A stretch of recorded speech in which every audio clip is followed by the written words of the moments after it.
Was the highest number of illegal crossings in 20 years. It was beaten in April, it was beaten in May, it was beaten in June. Current trend, that will be beaten in July.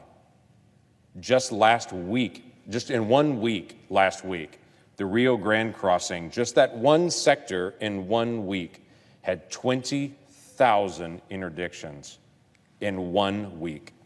At one time, they had 15,000 people that they were detaining. So what's happening in that? I keep hearing from the administration, we're going to take on the root causes. The root causes is a simple way to say, we'll deal with this later. Because if you want to talk about root causes, it's a statement of saying basically the problems are in Central America, we can't stop it. Well, that's a nice note, except for here's a list of the countries that have crossed our border illegally just this year. It's over 100. Over 100 countries, individuals have illegally crossed the border. So what about Brazil? What about Chile? What about Colombia? What about Guinea? What about Indonesia? What about Mauritania? Are we going to go after the root causes there? Nicaragua, the Philippines, Indonesia, Romania, Ukraine, United Arab Emirates. This is just a few of the people that have illegally crossed this year in big numbers. Listen, this whole conversation about root causes is a distraction.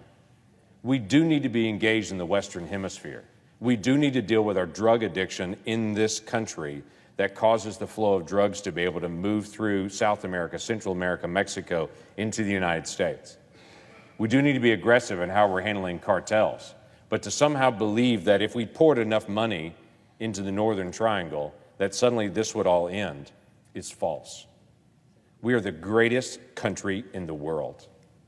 The root cause of immigration into this country is the great power of the United States, both for freedom and for our economy.